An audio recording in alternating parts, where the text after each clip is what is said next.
Hi everyone, this is Prashant and thank you for being on this channel which is Inspired with Prashant, and we are here to make some relevant content for all of you, and particularly when it comes to studying abroad, which is one topic, one area which is very close to my heart. And in this particular video, we will be talking about undergraduate studies outside India.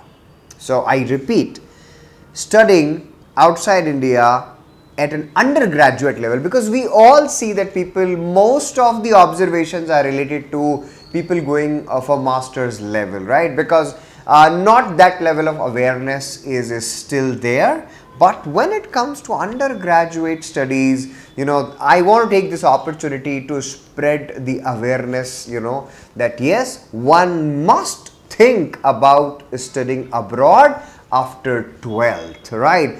And I think there are so many reasons, and before we really get into the topic, I would request everyone to subscribe, share and like and press the bell icon so that you don't miss any videos. And thank you for, subscribing, those who have subscribed it. And, of course, we continue to build a community where wisdom and knowledge can be exchanged.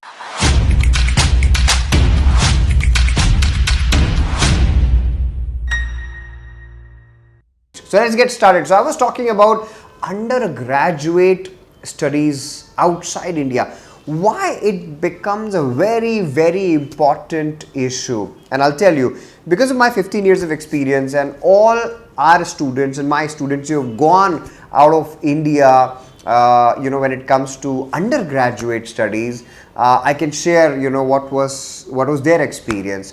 Number one, we all know that in India, conventionally, you have engineering and you have medicine, and then you have a very little part which is pursuing humanities, and arts also.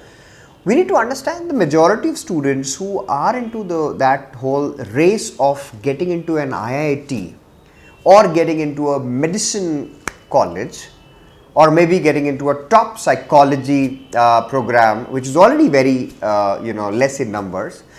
I think we do not have as many numbers of amazing institutions which can in-house such huge population. What if you don't get into IITs? What if you don't get into a government medical college? What if you don't get into a top psychology program? So we have handful of IITs, we have handful of medicine schools, and everybody knows this fact that, we do not have lot of good institutions at the top. And what happens?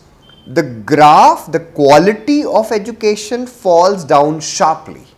So it's not like after 15th or 16th ranked, you will still have good ranked institutions at 17th, 18th, 19th, 20th, 21st position.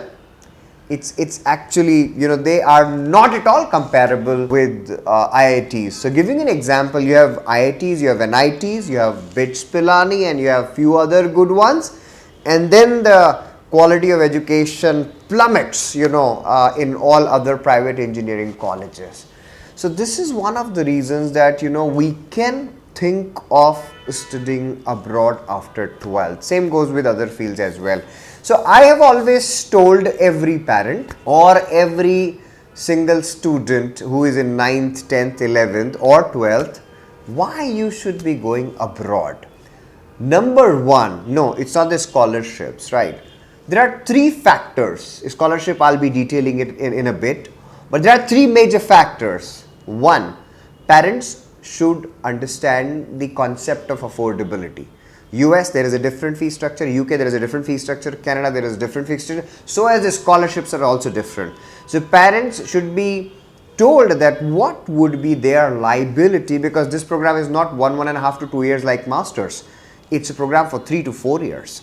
So, yes, there would be certain cost, because cost is involved not only in terms of education, right? It's also involved in terms of living expenses. So parents on day one should know that, what would be the worst case scenario. Great that if your son or daughter gets 100% of funding, but what if it doesn't happen? So one must know the financial liability.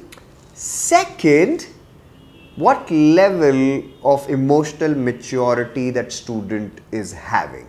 So a student is going to go, on his own. he will be taking care on his own, and he would be evolving as an individual. So emotional stability, emotional maturity has to be there. You don't want to see a scenario where a student has gone to a university, has entered into the hostel, and then after 3 months he says that I'm super homesick, I want to come back, and maybe he doesn't have that social maturity. At the same time, we should not be judging our kids by saying that our kid has never gone out of this town alone.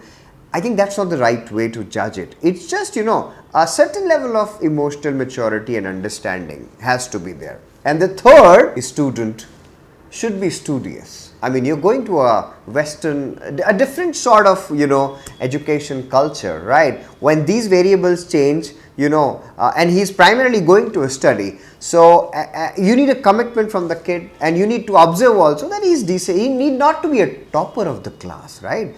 But even if he's studious, there is a promise, or there is a very much interest in the field that he wants to go, which may otherwise be not reflected in his mark sheets. But even if that's also the case, then he's the right candidate to pursue study abroad. So I recap these three parameters, my dear friends. Number one, financial liability and the clarity of funds, which will parents be bearing.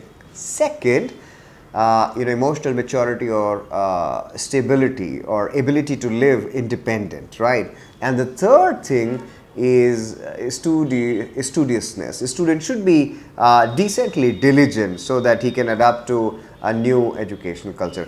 Once you have these understanding of these three things, and that's what I want every student and parent to really inquire about, okay? Once you understand all these three things, then take a call that whether your son or daughter should go outside India to pursue undergraduate level education or not. Do not get into a very stupid narrative that everybody is having in India, that usually kids should go for masters outside India. This is absolutely wrong. If your kid has the ability and he has the interest, and let's say he doesn't want to be in the rat race, he can always pursue studies abroad. And I have seen students who have gone abroad for undergraduate level at right universities, at right countries, they have done exceptionally well, right? So I strongly encourage the idea of studying abroad at an undergraduate level. It's just you need to understand the right country, you need to understand the right course, and of course the three parameters that I spoke just a while ago. So all the parents and students, I think these are the times when it's April, May, you are finishing your 11th, 12th, so you must dig deeper about the concept of studying abroad. And to sum up, my last point would be, do inquire about these scholarships as well, because there are a lot of scholarships in certain countries by certain universities. We as counselors, as consultants, we know that how low funding can be done and how maximum financial aid can be attained by following certain procedures, right? So that is why we are looking forward to meeting you in person and give you more detailed idea about studying abroad at an undergraduate level. Thank you so much for listening to this video, watching this video, and looking forward for more such videos and sharing of knowledge and wisdom with all of you lovely people. Thank you.